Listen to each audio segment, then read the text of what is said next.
All right, it's been about 15 years since you guys toured Australia and about 42 years since the band formed. So first of all, the first question I've got to ask, what do you feel is the drive and motivation and even hunger that keeps you guys going? To come back to Australia, of Just course. in general, well, no, yeah. Yeah, but I mean in general, like, what the hell? Yeah, we've been doing this for a while for sure. And I mean, so just thinking about it, and also these are some questions that were asked before. I'd have to say just, not by design or plan, but getting new blood in the band with drummers and other people. I mean, so this lineup's been pretty steady minus the drums. Gene was with us for a good 10 years. We got Lombardo back for a little bit. But our new drummer, Chris Dovis, he's like my son's age. But he knows so much about this, he's a lot of influences what we have, and he knows, all the I could mention to him like Les Binks, Ian Pace, Bill Ward, and he starts mentioning old jazz drummers. He knows all that stuff. And plus all the newer, kind of deathcore and black metal and whatnot. He can lay it down. So we had a great time writing the new record and just revisiting a lot of stuff that we haven't played in a long time, especially the Practice What You Preach tour we just did in the States. We did that, and then bringing in a lot of the ballads and deep cuts that we haven't played, because he's just like, I know all of them. We're like, oh yeah, Trail of Tears. You don't know that one. Oh yeah. We will revisit sort of the new album and the writing of it shortly, but I want to go through some of the other albums and just sort Sure. of do a progression from it. So, out of all the albums that you've released, is there one that you're more proud of than all the others? And if there is, why? And can you even answer that question? Because all the albums are bloody good. Yeah, I mean, there's a time where, like the first record, obviously we're proud of because we finally put out a record when we were kids, and looking back, like I'm thinking, how did, you know, young 20s, 19, to 21, whatever age we were, how did we write that stuff? Like, I'm like, wow. But the next one's followed, and we got on a roll. We're doing good. They're all great records. The comeback, though, for me, when we did the Gathering record, um, just 10, to me, 10 years of a band back in the day. So there's different decades. There's the 60s, the 50s, the 60s, the 70s, the 80s. They all had their own genre and their own sound. Like you can't imagine, except for phenomenon bands like the Rolling Stones, like surviving every decade. But like Janis Joplin and Hendrix, other than that they died. But in the 70s, then there's White Snake and Zeppelin, and then the 80s there's Van Halen. They all had different sounds, and for us to have survived like 4 decades and still feel relevant and not like, oh, it's Sean on tour again or something, you know what I mean?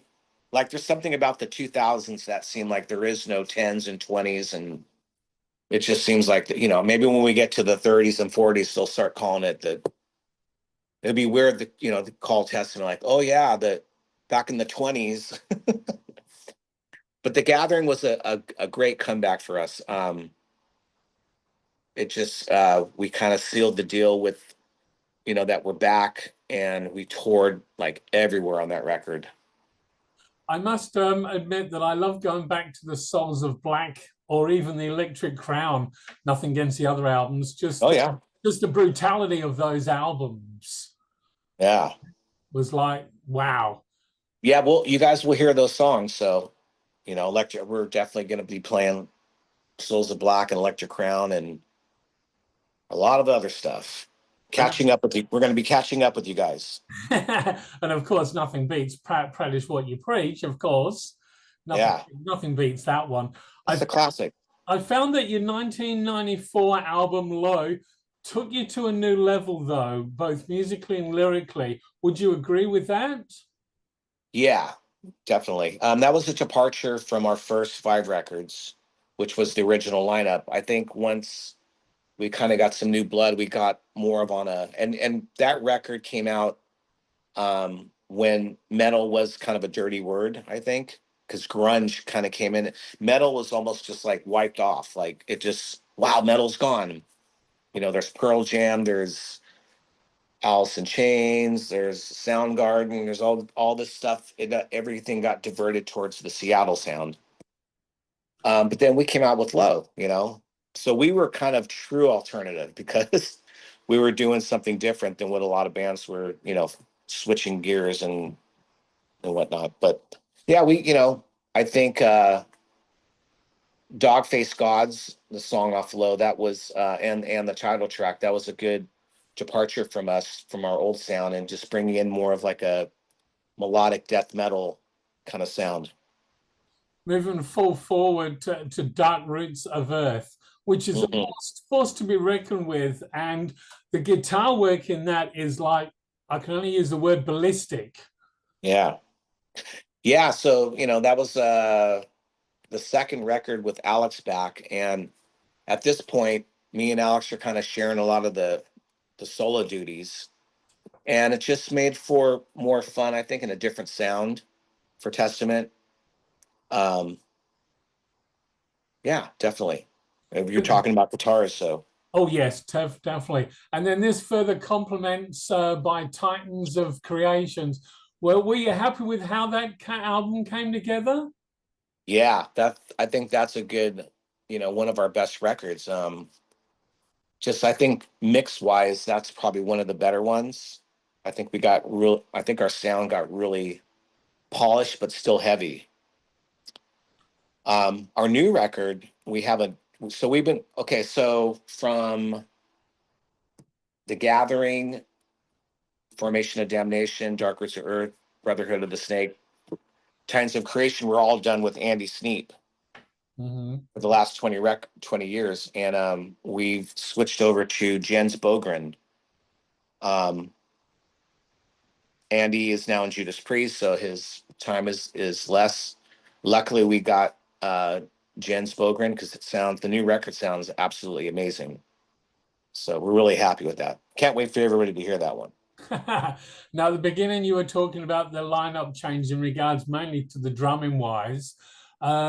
So, is it difficult to sort of like when you have those little lineup changes for the writing process of an album, or is it when you have that new member come in that brings in that new element and makes it even better? Yeah. So at first, when we've got new drummers in, it's been in a live situation, and we always find the best one. Not find the best one, but we end up with someone that like, okay, this feels great. All these songs feel amazing. Maybe writing wise, in the past, and it's been when it got to the writing part, it was kind of weird. Um, but I feel um, like especially this last record, I feel like working with Chris has been really easy. Um, so and also with Gene was great too. So that everybody there was drummers in between, and it was just like this isn't working. Yeah, I won't mention names, but yeah. Yeah. Okay, let's let me take you to City of Angels Mm, from the Titans of Creation. Now, ever for me personally, I'm going to throw a curly one at you. For me personally, I hear bits and pieces of Diamond Head's "Am I Evil?" really? Yeah, have Okay. you ever thought of that part of it? Does that recognize anything for you? For you? To me, it's more like a Sabbath or something because it's tuned down and it's real low and it's kind of like dum dum dum dum dum dum. Am I evil? So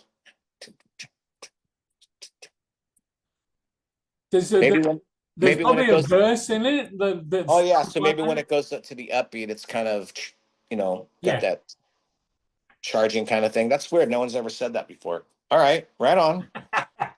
Okay, the remastering, the legacy and the new order, and touring in support of those remasters. Tell me about it. How did it go?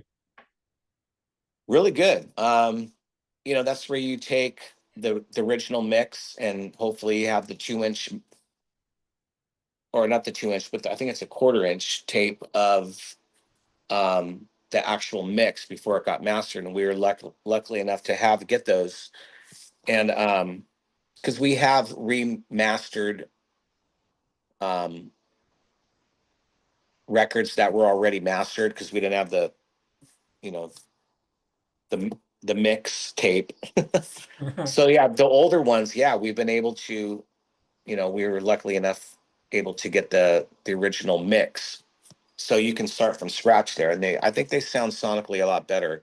We're super excited though because Souls of Black are actually remixing it, Cool. and yeah, that's going to be cool. At the beginning of the interview, you mentioned about that you just come off the practice what you preach, sort of like a tour type scenario of the US, with basically an evening with, as we put it. Tell me about that tour and how did the fans react to it all?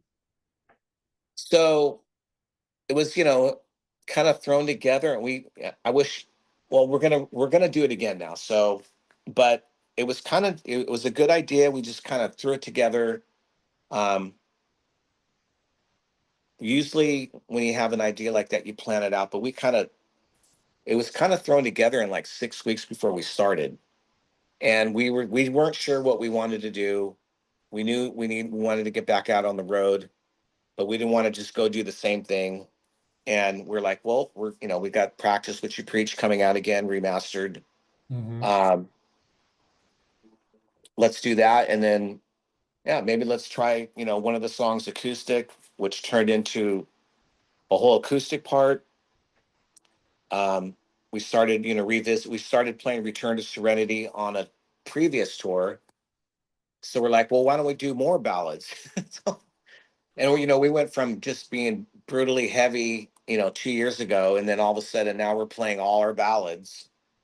And while we're at it, why don't we do some deep cuts? So here we are with a 2 hour set talking about old times and, telling stories and then playing these songs, switching over to acoustics, playing deep cuts. It was a lot of fun. It was really stressful in the beginning because we're like, how do we do this? We come out with acoustics first. When do we do this? We're going to just do one, and it ended up being a lot of fun and people loved it. I think a lot of people maybe seen stuff online or just heard from word of mouth. Um, we've got so many offers to bring that tour, to a lot of different places. So I think we'll wait for Souls of Black and then kind of do something with that. So, I mean, obviously, the fans that went to that part of that tour, you would have had all different ages, from your diehard, sort of like old people like me type scenario, to all your younger fans. Did the younger fans get into it as quickly as the older ones? Oh yeah, because there was a lot of love from, I think, from just the fans. No, everybody that went to that show, they, Practice What You Preach was a part of their lives. In their lives, and the lyrics meant something. There was a lot going on with the lyrics on that record, but and then people that had kids then, now their kids are now my drummer's age. They're 26, 30 years old. So it was like their first time, and that's the one thing that we said is we're going to bring you back to that time because we're only playing all these songs in a row. So that's like, it's not like we're switching it up. And then, of course we switched up later, but it feels, like what it would have felt like back then. Now, you mentioned about writing the new album. How far are you into it so far? So we just finished the mix this last Sunday. Wait, was that yesterday? No, 2 days ago. What? Oh, Friday. I'm sorry. And it's getting mastered Tuesday. And yeah, we're turning everything in like Friday, and then we leave to Australia Sunday. What could you tell me about it so far? What are you allowed to say? Um, it's gonna be one of the for me, it's gonna be one of the better ones. Even though I say that on every record, because I mean I truly mean it, but I think that this one just feels really good. And we haven't had a slow song in a long time, and we haven't had such crazy fast stuff in a long. I mean, there's just so much. There's so much on this record. And there's even some songs that sound like new wave of British heavy metal, kind of sounding, influenced by Priest and Saxon and stuff that we listened to when we were in high school. And you know, it's just all over the place, but somehow it all fits together. It's all cohesive. So how long ago did you actually start writing? And was it a difficult process, or was it very easy for things to come together? So most of it's new. I would say, a lot of it was written, like late 22, riffs here and there, and then more put together in late 23, 24. Um, there's even some riffs, believe it or not. There's one or two riffs that were written when I was in high school. So the first song I ever wrote was a song called The Legacy, and that's on Souls of Black. So it took that long to get there, but we broke it apart and changed it up a little bit. And then there was a heavier part that later got put on The Gathering, and that became Riding the Snake. But then there was this other part that has just been lingering, and I always play it, and it ended up being the beginning of another song on this record.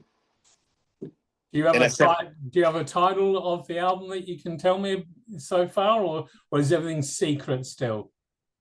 Yeah, we haven't, as far as like the date it's coming out and what it's called. I think I was told by the label, just Keep don't it don't say anything. But obviously, you're very proud of what's about to come out. Yeah, I mean, it's so good. I mean, it sounds really good. I mean, Jens did a really good job on the mix, and I'm a big fan of his stuff too. I really like what he's done with, I mean, all the bands he's worked with. Um, yeah, I'm just excited that that he had time to do it, and it's got some of the best songs that we've written on it. I mean, the new ballad on there, it's called Meant to Be. It's so good. I mean, it's really good. Okay, and now will you actually be teasing us with any of those songs live when you come out, or I again, think some. is it I think secret? some.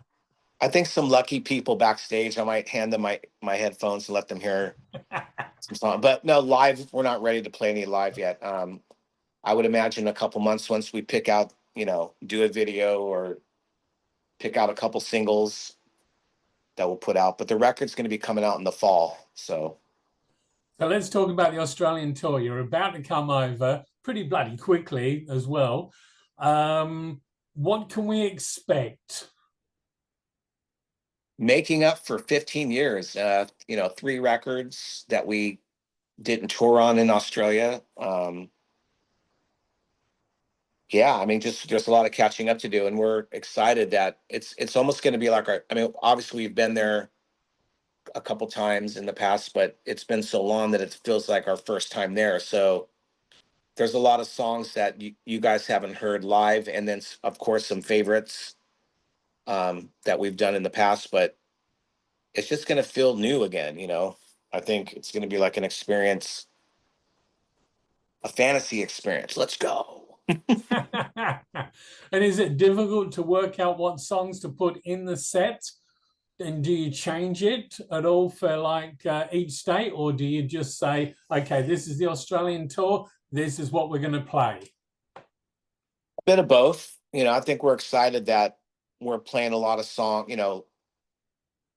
I keep talking about ballads and stuff, but we haven't played those songs in so long, and we were just so brutal all the time, and just having, and which we still love, but what we learned on this last tour is that we could have both, and we can have ups and downs in the show, and we're good with, if people they don't have to, headbang, and they can just watch the song. And I don't know, that must have been like a weird insecure thing for us for a while. Like, they're not moving, you know. Oh my God, they're not. It's like, you know, now we're like, well, they're listening to the song. So after Australia, where do you head? After that, we have July off, and we will be going to South America in August, and then we go to Europe in October. And then by then, everything like the album's actually And then the out. record's then we have a new record out, and then 26 we'll, you know, Tour again on that. tour everywhere on that, and also put together that evening with Testament kind of thing, and take that. So that thing, like I said, it came together so quickly. We ended up just doing B markets. We didn't do San Francisco. We didn't do LA. We didn't do. So we just kind of went to Alabama. We went to Arkansas. We went to all, and everybody's like, why aren't you playing here? Why aren't you playing here? So we tested it out. It works. So it's a future thing that we're going to do. Well, on that note, I thank you very much for taking time out, and Thanks for having me. definitely can't wait to see you here in Australia. All right. Thank you very much. All right. Take it easy. Take care.